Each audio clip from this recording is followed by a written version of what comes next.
नमस्कार दोस्तों, स्वागत है आप सभी का कर्मवीर आईसीएस में, जहां पर मैं मधु पूरी इंडियन पॉलिटी को एमसीक्यू वाइज कवर करा रही हूं। आज का लेक्चर नंबर 71 है, जो कि बेस्ड है लोकपाल एंड इम्पॉर्टेंट कमीशंस। आप किसी भी गवर्नमेंट एग्जाम की तैयारी कर रहे हो, अगर इंडियन पॉलिटी आपके सिलेबस में है तो ये पूरी की पूरी प्लेलिस्ट आप सभी के लिए काफ़ी हेल्पफुल होगा। मेरी आप सभी से रिक्वेस्ट है कि इस पूरी की पूरी प्लेलिस्ट को कम से कम 3 से 4 बार जरूर देखें, जिससे कि जब आप एग्जामिनेशन हॉल में जाएं और पॉलिटी के क्वेश्चंस को सॉल्व करने बैठें तो आपके लिए काफ़ी इजी हो और आप काफ़ी अच्छे से वहां पर सारे क्वेश्चंस को अटेम्प्ट कर पाएँ। क्योंकि पॉलिटी काफ़ी स्कोरिंग सब्जेक्ट है और इसके कम से कम 20 से 25 क्वेश्चन हर एग्ज़ाम में पूछे जाते हैं। लेकिन उन क्वेश्चंस को सॉल्व करने के लिए आप सभी को ज़रूरी है कि आप पॉलिटी के क्वेश्चंस का निरंतर अभ्यास करते रहें, और उस निरंतर अभ्यास करने के लिए ही हम ये पॉलिटी के क्वेश्चंस की सीरीज़ बना रहे हैं। उम्मीद है आप इस सीरीज़ को एंजॉय करेंगे और चलते हैं अपने पहले क्वेश्चन की तरफ। Question number 1. The chairman of the Constitutional Review Commission set up in February 2000 is फरवरी 2000 में गठित संवैधानिक समीक्षा आयोग के अध्यक्ष हैं। आपके ऑप्शंस हैं M N Venkatachaliah, B R S Sarkaria, C Krishna Iyer, D Fatima Beevi. तो इसका आंसर क्या हो जाएंगे? Option A M N Venkatachaliah. चलते हैं नेक्स्ट क्वेश्चन की तरफ। Question number 2. An advocate may be specified by the state government for the purpose of conducting of cases in human rights courts as a special public prosecutor who has been in practice for not less than। मानव अधिकार अदालतों में मामलों के संचालन के उद्देश्य से राज्य सरकार द्वारा एक वकील को विशेष लोक अभियोजन के रूप में निर्दिष्ट किया जा सकता है, जो कम से कम समय तक प्रैक्टिस में रहा हो। आपके ऑप्शन हैं ए 5 ईयर्स, बी 6 ईयर, सी 10 ईयर्स, डी 7 ईयर्स। तो दूसरे क्वेश्चन का आंसर क्या हो जाएगा? Option D 7 year. और नेशनल ह्यूमन राइट कमीशन कब सेटअप हुआ था? 1993 में। ये भी आप लोग याद रखिएगा। चलते हैं नेक्स्ट क्वेश्चन की तरफ। Question number 3. The tenure of central information commissioner is. केंद्रीय सूचना आयोग का कार्यकाल होता है। आपके ऑप्शन हैं ए 6 ईयर और 65 years of age, B 6 year और 62 years of age, C 3 years और 62 years of age, D 3 years और 65 ईयर्स ऑफ एज। तीसरे क्वेश्चन का आंसर क्या हो जाएगा? ऑप्शन डी 3 ईयर्स और 65 ईयर्स ऑफ एज। चलते हैं नेक्स्ट क्वेश्चन की तरफ। Question number 4. Who is the chairman of central pollution control board. केंद्रीय प्रदूषण नियंत्रण बोर्ड के अध्यक्ष कौन हैं? आपके ऑप्शन हैं ए श्री तन्मय कुमारी, बी तनुश्री बी, सी भरत कुमार शर्मा, डी सरला कदम। तो आपके ऑप्शंस क्या हो जाएंगे? इस टाइम पे कौन है chairman of central pollution control board के? इसका आंसर होगा ऑप्शन ए श्री तन्मय कुमारी। और आप अपने आप को अपडेट कर लीजिएगा एग्जाम जाने से पहले अगर कोई चेंजेस होते हैं किसी के अलोकेशन में। फोर्थ क्वेश्चन का आंसर हो जाएगा ऑप्शन ए। चलते हैं नेक्स्ट क्वेश्चन की तरफ। Question number 5. The question considered by Swaran Singh committee was related to. Swaran Singh समिति द्वारा विचार किया गया प्रश्न किससे संबंधित था? आपके ऑप्शन हैं A more autonomy for Punjab than Jammu and Kashmir. Jammu और कश्मीर की तुलना में पंजाब के लिए अधिक स्वायत्तता। B suitability of president oriented governance for India. Bharat के लिए राष्ट्रपति उन्मुख शासन की उपयुक्तता। C priority to directive principle of state policy in comparison to fundamental right. मौलिक अधिकारों की तुलना में राज्य के नीति निर्देशक सिद्धांतों को प्राथमिकता। डी एडमिनिस्ट्रेटिव रिफॉर्म प्रशासनिक सुधार। तो पांचवें क्वेश्चन का आंसर क्या हो जाएगा? Option C priority to directive principle of state policy in comparison to fundamental rights. चलते हैं नेक्स्ट क्वेश्चन की तरफ। Question number 6. Mandal commission whose proposals created massive dispute was set up by। Mandal आयोग जिसके प्रस्ताव पर बड़े पैमाने पर विवाद पैदा हुआ की स्थापना किसके द्वारा की गई थी। आपके ऑप्शन हैं ए इंदिरा गांधी, बी मोरारजी देसाई, सी राजीव गांधी, डी विश्वनाथ प्रताप सिंह। तो छठे क्वेश्चन का आंसर हो जाएगा ऑप्शन बी मोरारजी देसाई। चलते हैं नेक्स्ट क्वेश्चन की तरफ। Question number 7, who is the first chairman of the backward classes commission. पिछड़ा वर्ग आयोग के प्रथम अध्यक्ष कौन है। आपके ऑप्शन हैं ए Jagjivan Ram, B Kaka Saheb Kalelkar, C B D Sharma, D B R Ambedkar, E none of the above, more than one of the above. तो सातवें क्वेश्चन का आंसर क्या हो जाएगा ऑप्शन बी काका साहेब कालेलकर। चलते हैं नेक्स्ट क्वेश्चन की तरफ। Question number 8, the report of Mandal commission was submitted in. Mandal आयोग की रिपोर्ट प्रस्तुत की गई थी। आपके ऑप्शन हैं ए 1990, बी 1983, सी 1980, डी 1977। आंसर हो जाएगा ऑप्शन सी 1980। चलते हैं नेक्स्ट क्वेश्चन की तरफ। Question number 9, the causes of atrocity on scheduled caste and scheduled tribes according to the report of national commission for scheduled caste and scheduled tribe in the year 1990 do not include. वर्ष 1990 में राष्ट्रीय अनुसूचित जाति एवं अनुसूचित जनजाति आयोग की रिपोर्ट के अनुसार अनुसूचित जाति एवं अनुसूचित जनजाति पर अत्याचार के कारणों में शामिल नहीं है। आपके ऑप्शन हैं A land alienation, B bonded labour, C indebtedness, D religious causes. इसका आंसर क्या हो जाएगा ऑप्शन डी रिलीजियस कॉजेस या धार्मिक कारण। चलते हैं नेक्स्ट क्वेश्चन की तरफ। Question number 10, who appoints the member of the state public service commission. राज्य लोक सेवा आयोग के सदस्य की नियुक्ति कौन करता है। आपके ऑप्शन हैं A president, B governor, C chairman union public service commission, D chairman state public service commission. इसका आंसर हो जाएगा ऑप्शन बी गवर्नर। चलते हैं नेक्स्ट क्वेश्चन की तरफ। Question number 11, choose the correct alternative. The chairman of a joint public service commission for 2 और more state is appointed by. सही विकल्प चुने। 2 या 2 से अधिक राज्यों के लिए संयुक्त लोक सेवा आयोग के अध्यक्ष की नियुक्ति किसके द्वारा की जाती है। आपके ऑप्शन हैं A the president of India, B the president of India on the recommendation of the governor concern, C the governor of the largest state, D the committee of governors of all the state concern. इसका answer क्या हो जाएगा option A the president of India. अगर हमें कोई भी संयुक्त लोक सेवा आयोग बनाना होता है जो उसका चेयरमैन होता है उसकी नियुक्ति प्रेसिडेंट ऑफ इंडिया के द्वारा की जाती है। 11वें क्वेश्चन का आंसर हो जाएगा ऑप्शन ए। चलते हैं नेक्स्ट क्वेश्चन की तरफ। Question number 12, the chairman of the state public service commission is appointed by. राज्य लोक सेवा आयोग के अध्यक्ष की नियुक्ति किसके द्वारा की जाती है। आपके ऑप्शन हैं A the chairman of the union public service commission, B the president of India, C the governor of the state, D the chief minister, E none of the above, more than one of the above. तो 12वें question का answer हो जाएगा option C the governor of the state.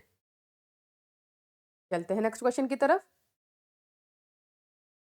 Question number 13, the functions of the state public service commission of Uttar Pradesh can be extended by. Uttar Pradesh राज्य लोक सेवा आयोग के कार्यों को किसके द्वारा बढ़ाया जा सकता है। आपके ऑप्शंस हैं A prime minister, B union minister of personnel public grievances and pension, C the president, D Uttar Pradesh state legislature. तो 13वें क्वेश्चन का आंसर हो जाएगा option D Uttar Pradesh state legislature. चलते हैं नेक्स्ट क्वेश्चन की तरफ। Question number 14, in which of the following matters the state public service commission is not consulted. निम्नलिखित में से किस मामले में राज्य लोक सेवा आयोग से परामर्श नहीं किया जाता है। आपके ऑप्शंस हैं A on the method of recruitment of civil service, B on the principle to be followed in making appointment to civil service, C on the principle to be followed in making promotions in civil services and transfer from one state to another, D on making transfer of civil servant। तो आपके answer क्या हो जाएंगे, बताइए इसका answer क्या होगा। Option D इसका आंसर होगा कि जो on making transfer of civil servant होता है उस मामले में राज्य लोक सेवा के आयोग से परामर्श नहीं ली जाती है। तो D is the right answer. चलते हैं नेक्स्ट क्वेश्चन की तरफ। Question number 15, the union public service commissions can be entrusted with the functions of a state public service commission with the approval of। संघ लोक सेवा आयोग को किसके अनुमोदन से राज्य लोक सेवा आयोग के कार्य सौंपे जा सकते हैं।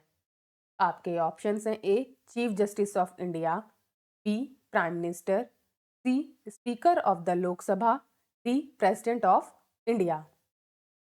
15th क्वेश्चन का आंसर हो जाएगा option D president of India. चलते हैं नेक्स्ट क्वेश्चन की तरफ। Question number 16, union public service commission में agree to serve the need of the state. क्या संघ लोक सेवा आयोग राज्य की जरूरतों को पूरा करने के लिए सहमत हो सकता है। आपके ऑप्शन हैं A on request of the chief minister with approval of the prime minister, प्रधानमंत्री की मंजूरी के साथ मुख्यमंत्री के अनुरोध पर, B on request of the election commission with approval of the president, राष्ट्रपति की मंजूरी के साथ चुनाव आयोग के अनुरोध पर, C on request of the governor with approval of the prime minister, प्रधानमंत्री की मंजूरी के साथ राज्यपाल के अनुरोध पर, D on request of the governor with approval of the prime minister, राष्ट्रपति की मंजूरी के साथ राज्यपाल के अनुरोध पर। इसका आंसर क्या हो जाएगा, option D on request of the governor with approval of the president. चलते हैं नेक्स्ट क्वेश्चन की तरफ। Question number 17, which article of the constitution has provision for removal of a member of public service commission। लोक सेवा आयोग के सदस्य को पद से हटाने का प्रावधान संविधान के किस अनुच्छेद में है। आपके ऑप्शन हैं ए 315, बी 316, सी 317, डी 318। इसका आंसर होगा ऑप्शन सी 318, सॉरी 317। इसको सही कर लीजिए कि लोक सेवा आयोग के सदस्य को पद से हटाने का प्रावधान संविधान के किस अनुच्छेद में है, तो वो 317 में है। चलते हैं नेक्स्ट क्वेश्चन की तरफ। Question number 18, a member of state public service commission में बी रिमूव्ड बाय। राज्य लोक सेवा आयोग के एक सदस्य को किसके द्वारा हटाया जा सकता है। आपके ऑप्शन हैं A the governor on the basis of impeachment in Vidhan Sabha, विधानसभा में महाभियोग के आधार पर राज्यपाल, B the governor after the inquiry conducted by the supreme court, governor जो कि सुप्रीम कोर्ट द्वारा की गई जांच के बाद हटाता है, the president after the inquiry conducted by the supreme court, राष्ट्रपति जो कि सुप्रीम कोर्ट द्वारा जांच की करने के बाद, D the governor after the inquiry conducted by the high court, उच्च न्यायालय द्वारा की गई जांच के बाद राज्यपाल उन्हें हटाता है। 18वें क्वेश्चन का आंसर क्या हो जाएगा, option C the president after the inquiry conducted by the supreme Court. Option C. चलते हैं नेक्स्ट क्वेश्चन की तरफ। Question number 19, in the removal of which of the following official does the parliament not play any role? First, जजेस of High Court. Second, जजेस of the supreme Court. Third, chairman of the union public service Commission. Fourth, Controller and Auditor General of India. Choose the correct answer from the code given below. निम्नलिखित में से किस अधिकारी को हटाने में संसद की कोई भूमिका नहीं होती है? पहला, उच्च न्यायालय के न्यायाधीश। दूसरा, उच्चतम न्यायालय के न्यायाधीश। तीसरा, संघ लोक सेवा आयोग के अध्यक्ष। चौथा, भारत के नियंत्रक एवं महालेखा परीक्षक। तो नीचे दिए गए कोड से आपको सही उत्तर का चुनाव करना है कि इसमें से किस किस को हटाने के लिए जो पार्लियामेंट होता है उसका कोई रोल नहीं होता है। तो इसका आंसर क्या हो जाएगा? इसका आंसर क्या हो जाएगा? Option D. ठीक है, ऑप्शन डी में क्या है? 3 only. Chairman of the union public service commission जो होता है उसको हटाने में पार्लियामेंट का कोई भी रोल नहीं होता है। चलते हैं नेक्स्ट क्वेश्चन की तरफ। Question number 20, which of the following is correct about union public service commission of India? Bharat के संघ लोक सेवा आयोग के बारे में निम्नलिखित में से कौन सा सही है? First, A, it supervises the state public service commission. यह राज्य लोक सेवा आयोग की देखरेख करता है। B, it has nothing to do with state public service commission. इसका राज्य लोक सेवा आयोग से कोई लेन देन नहीं है। C, all its member are taken from state public service commission. इसके सभी सदस्य राज्य लोक सेवा आयोग से लिए जाते हैं। D, it sends annual guidelines to state public service commission. यह राज्य लोक सेवा आयोग को वार्षिक दिशा निर्देश भेजता है। तो 20वें क्वेश्चन का आंसर क्या हो जाएगा? Option B, it has nothing to do with state public service commission. चलते हैं नेक्स्ट क्वेश्चन की तरफ। Question number 21, which one of the following is correct? Union public service commission is a. निम्नलिखित में से कौन सा सही है संघ लोक सेवा आयोग के बारे में? A, regulatory organisation. B, legal organisation. C, established by parliamentary ordinance. D, constitutional organisation. इसका आंसर क्या हो जाए? यह एक कॉन्स्टिट्यूशनल ऑर्गेनाइजेशन है, ऑप्शन डी। चलते हैं नेक्स्ट क्वेश्चन की तरफ। Question number 22, the union public service commission submit its annual report to the.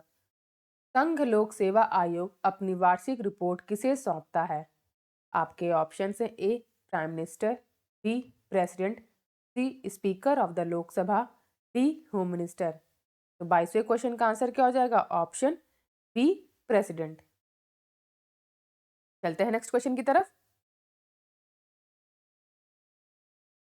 Question number 23, the first women chairman of union public service commission is. संघ लोक सेवा आयोग की पहली महिला अध्यक्ष है। आपके ऑप्शन से A, Sheila Dikshit. B, Rose Bathew. C, Veena Majumdar. D, Margaret Alva. इसका आंसर क्या हो जाएगा? Option B, Rose Bathew. चलते हैं नेक्स्ट क्वेश्चन की तरफ। Question number 24, in which year P C Hota committee on civil service reform was constituted? इस वर्ष पीसी होता सिविल सुधार पर समिति का गठन किया गया था। आपके ऑप्शन है ए, 2003। बी, 2004। सी, 2005। डी, 2006। 24 क्वेश्चन का आंसर हो जाएगा ऑप्शन बी, 2004। जो पीसी होता कमेटी बनी थी वो 2004 में बनाई गई थी। चलते हैं नेक्स्ट क्वेश्चन की तरफ। Question number 25, the expenses of the public service commission of Uttar Pradesh are charged upon. Uttar Pradesh लोक सेवा आयोग का व्यय किससे लिया जाता है? आपके ऑप्शन है A, consolidated fund of India. B, consolidated fund of state. C, its own fund generated by fees. D, contingency fund. इसका आंसर क्या हो जाएगा? Option B, consolidated fund of state. तो इस तरीके से आज हमने सेट ऑफ 25 क्वेश्चंस को कंप्लीट कर लिया है। अगर आप सभी को ये सीरीज़ अच्छी लग रही है तो प्लीज़ लाइक कीजिए, कमेंट कीजिए और सब्सक्राइब कीजिए हमारे चैनल कर्मवीर आईसीएस को, और साथ ही साथ अपने फीडबैक को कमेंट सेक्शन में ज़रूर लिखिए, जिससे कि हम और भी बेहतर और क्वालिटी लेक्चर्स आप सभी के लिए ला सकें। Thank you for watching.